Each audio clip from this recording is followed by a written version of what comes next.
Viv buried her greatsword in the Scalvert's skull with a meaty crunch. Blackbud thrummed in her hands as her muscular arms strained as she tore it back and out in a spray of gore. The Scalvert Queen gave a long, vibrating moan and then thundered to the stone in a heap. Now that is how you open an epic fantasy. But Viv is done with that life. Welcome to Legends and Lattes.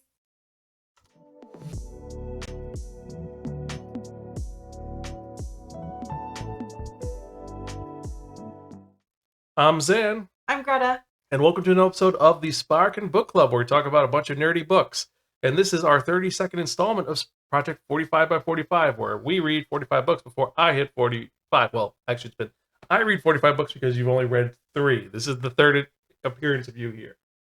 Yep. Which has been kind of funny, because we've had some really fun ones that you've talked about, including Caraval, Fourth Wing, and now this one. That's all that's there. I do read other books. This is true. You've been reading a lot of other books, and I've been kind of being really nice to force myself to read these ones, except for one little cheat, which I was kind of crazy about. I did that book in 2 days.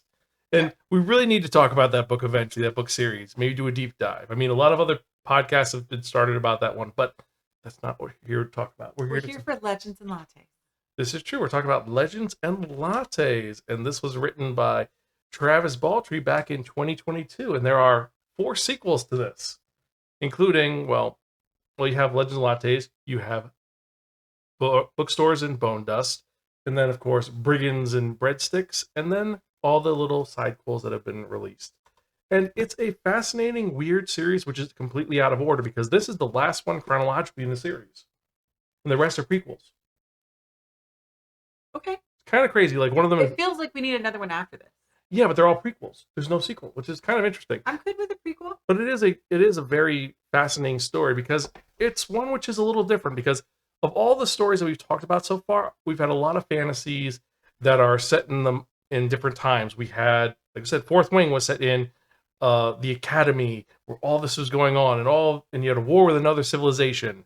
But they never really say what time frame it's in. Could be the future, could be the past. We're not entirely sure. And then Hunger Games is the far future, but it's still in the United States, so it is. And This Will Be Fun was in an alternate history where it was fantasy times, but they had things like cosplay and, well, those dramas that people are watching. The one person's obsessed with and cosplaying as.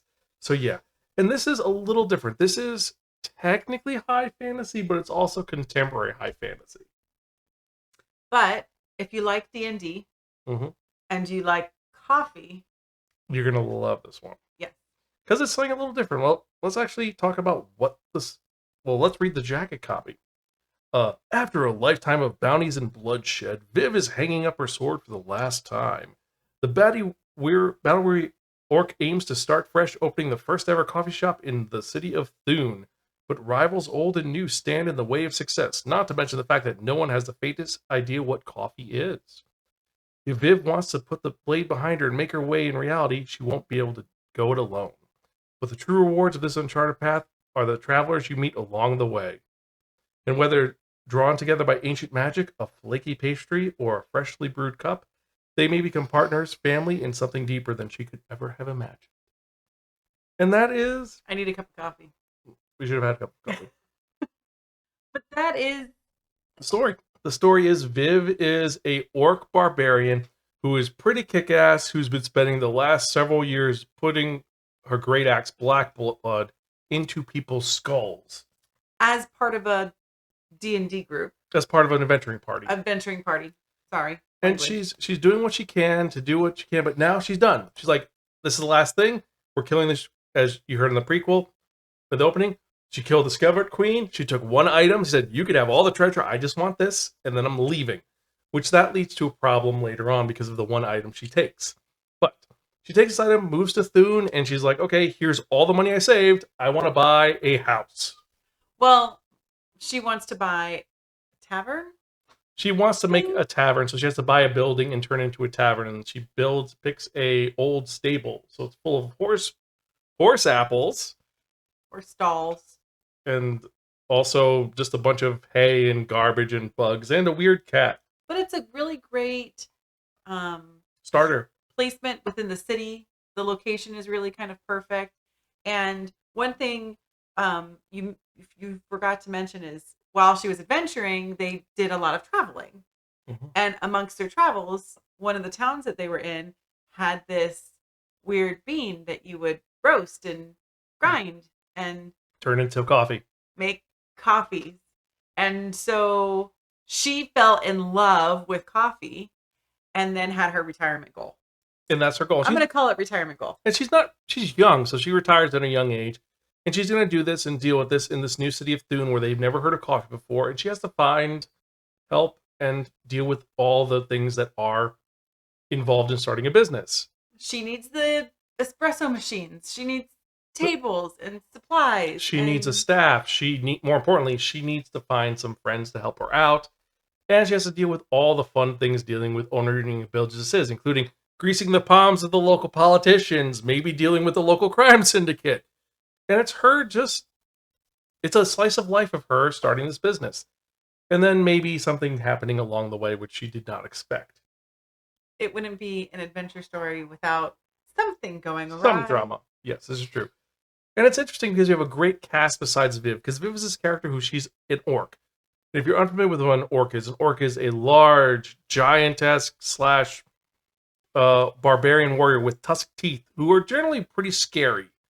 And they're very nomadic, and it's like this big, scary monster is like, I want to start a tavern. And people are a little concerned with that. But she ends up drawing people with her natural charm, her charisma, and more importantly, the coffee. And she gets some help from some weirdos, including a hob, which I actually had to look up what a hob is because I thought it was a hobgoblin, but actually it's an English spirit that cleans the house. I'm like, oh, so it's essentially a bogan, which makes sense. It's a bogan that essentially wants to just clean up and do stuff and build things, which is kind of funny because, yeah, you need to build that entire place. You need somebody to build things. You need tables. You need doors that work. Air conditioning, which I'm surprised they made air conditioning in this, but again, it's kind of cool, like, because the way that they make the air conditioning, the way that and the thing is, I like that they explain that, okay, the reason why we have coffee and we have the tech is because gnomes, and because if you play D&D, you know gnomes are artificers. They're people who make cool things, so it's like, it makes sense. It's not like in... And coffee's been around for thousands of years. This will be fun where they just don't explain. They said, oh, there's essentially 4chan on scrolls. Why? Just because. But this actually explains how it works, and I like that it explains it. More importantly, we have a lot of great character building. The city is built really well. The world building's great. Mm-hmm. And they have some great characters. I mean, it's like a real city. There's like other artisans. There's a person baking bread down the street, and a tea house, and the bar. rival shop, which is her friend. And then, of course, there's a bunch of weirdos around the city, too. But then we have our supporting cast. I mean, first off, we have Calamity Cal, who is the hob. And we have Amity, which is a dire cat that just shows up. And they're just like, oh, he's just a cat that's going to kill things. Which is, like, secretly my favorite character. He does stuff. Or she or he, it does stuff. Because Amity is kind of like the protector of the area. Because cats cannot be owned. This is true. And then we have Tandri, who is her second in command / maybe love interest, which if some people say this is a huge romance, the romance is super light. And this is not even, it's just a little bit of a taste, like just a zest of it.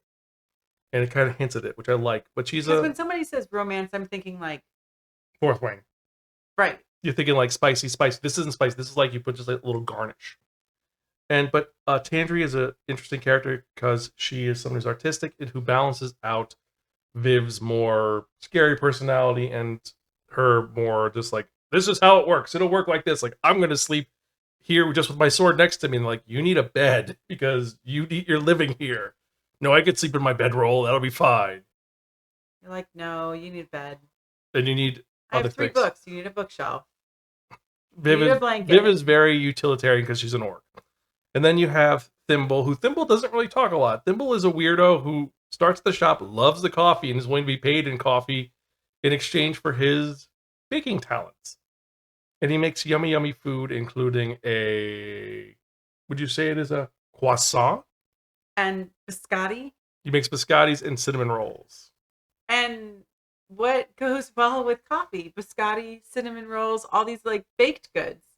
And he communicates well, even though he doesn't really talk a whole lot. He's kind of like he squeaks and then he does his thing, and it's great. I like him as a character.